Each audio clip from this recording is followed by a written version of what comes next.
নমস্কার বন্ধুরা, আমি আজকে আপনাদের কাছে অন্যরকম ভাবে একটা পোস্ত রান্না করে দেখাবো। প্রথমে কড়াটা বসালাম, গরম হয়েছে। পুরো কড়াটা গরম হয়ে গেলে এটাতে একটু বেশি তেল লাগে, তেলটা আমি দিয়ে দিলাম। আর তার মধ্যে ইনগ্রেডিয়েন্টসগুলো আপনাদের বলা হয়নি, বলে দিই। এতে লাগে দুটো শুকনো লঙ্কা, কিছুটা টমেটো, আর ম্যাক্সিমাম বেশিরভাগটা পেঁয়াজ দিতে হয়, দিলে জিনিসের স্বাদটা ভালো হয়। তারপর তেলটা গরম হয়ে গেলে, এখন গ্যাসটা আমি বাড়িয়ে রাখবো, তেলটা গরম হয়ে গেলে আমি এর মধ্যে কিছুটা পাঁচফোড়ন দিয়ে দেবো। তেলটা বেশি পুরো গরম হওয়ার দরকার নেই, বেশি গরম হলে জিনিসটা পুড়ে যাবে। আমার রান্না সবসময় আমি রান্না করি যেখানে কম আছে, তেলটা কম গরম করে আমি রান্না করি। এবার শুকনো লঙ্কা দুটো ফাটিয়ে দিয়ে দিলাম।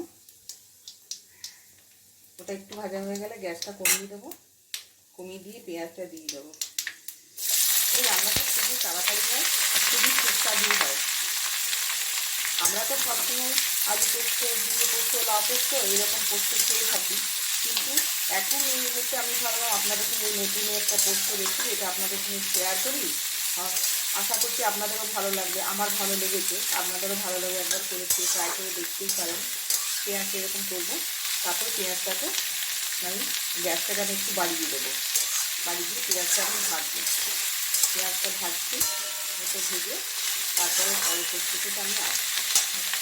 পেঁয়াজটা এরকম আমি 5 থেকে 7 মিনিট মোটামুটি এরকম গ্যাসটা বাড়িয়েই পুরো নাড়লাম। আমি মোটামুটি সব কিছু কম তেল মশলা দিয়ে রান্নাটা করি।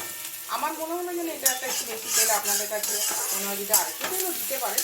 যাই হোক, পেঁয়াজটা ভাজা হয়ে গেল। এরকম যখন পেঁয়াজটা দেখছেন এরকম রং চলে আসবে, কালারটা চলে আসবে, তখন আপনি টমেটোগুলো দিয়ে দেবেন। টমেটোটা দিয়ে একটু নাড়বেন।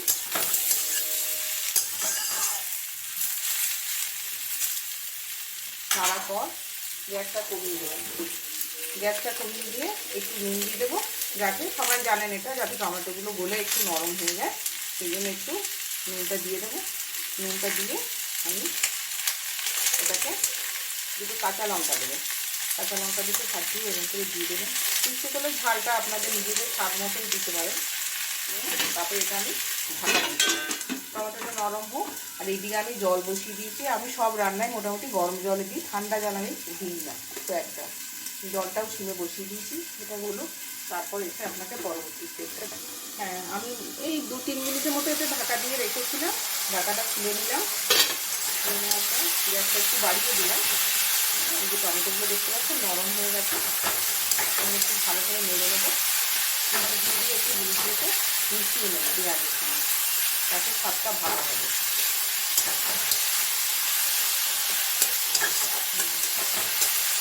আবার কিছুক্ষণ নাড়ানো,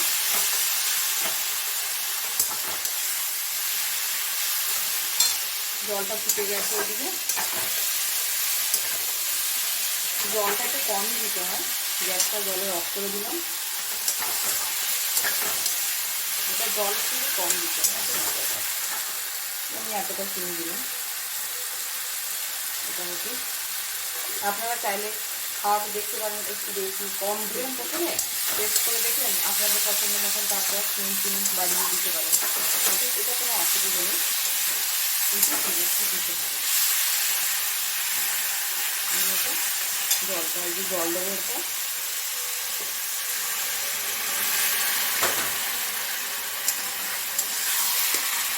হাফ কাপ মতো জল দিলাম, আমি বেশি জল লাগে না।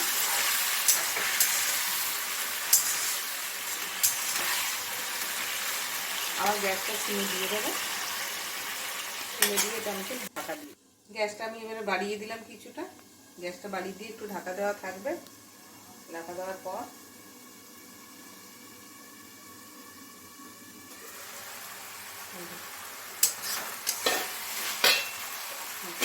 পেঁয়াজটা সেদ্ধ হয়ে গেছে, টমেটোটা ওর সঙ্গে ভালোভাবে মিশে গেছে। এখন গ্যাসটা বাড়ানোই থাকবে। ও, আপনাদের তো বলাই হয়নি, এর যে মূল ইনগ্রিডিয়েন্ট পোস্ত, এইটা দেখানোই হয়নি। এটা আমি মোটামুটি 100 গ্রাম পোস্ত আগেই বেটে রেখেছিলাম, এটা আপনাদের দেখানো হয়নি। পোস্তটা আমি এবার দিয়ে দেবো।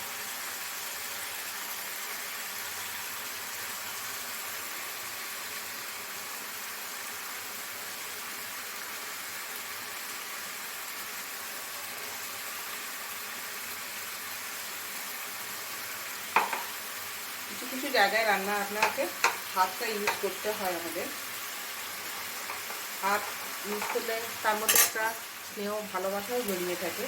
মেনলি আপনাদের পোস্তটা আজকে আমার মেয়ে এসছে, মেয়ে পোস্ত খেতে খুবই ভালোবাসে, তার জন্যই আমি আজকে পোস্তটা করলাম। ভালো অন্যরকমভাবে করছি, আপনাদের সঙ্গে একটু শেয়ার করি, আপনাদেরও ভালো লাগবে, সেই জন্যই করলাম।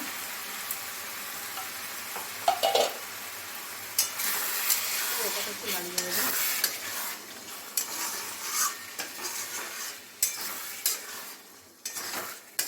এটা ভালো করে মিশিয়ে নিতে হবে। মিশিয়ে নিয়ে এরপরে গ্যাসটাকে আবার সিমে দিতে হবে। সিমে দিয়ে এটাকে আরেকটু ঢাকা দিয়ে দিতে হবে। ঢাকা দিয়ে কিছুক্ষণ এটা ওয়েট করতে হবে। আমি ঢাকাটা খুলে নেব। ঢাকাটা খুলে নিয়ে গ্যাসটা বাড়িয়ে নেব। এইটা এরপরে আমি নামিয়ে দেবো। এরপর আপনারা চাইলে টেস্ট করে নুন মিষ্টি সব কিছু দেখে নেবেন। দেখে নিয়ে যদি কিছু মনে হয় কম সেই রকম, তখন সেটাকে দিয়ে সেটা ব্যালেন্স করে আপনি নামিয়ে দেবেন। হ্যাঁ, তবে একটা জিনিস বলে রাখি, এই রান্নায় হলুদ একদম দেবেন না। হলুদ দিলে এর যে টেস্ট পোস্তর সেটা আপনি একদমই পাবেন না।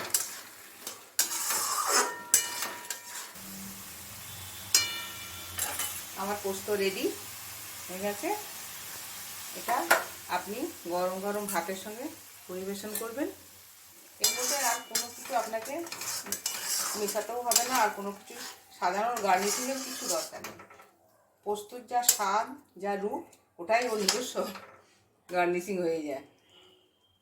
এটা আমি একটু টেস্ট করব, টেস্ট করে দেখি কেমন হয়েছে।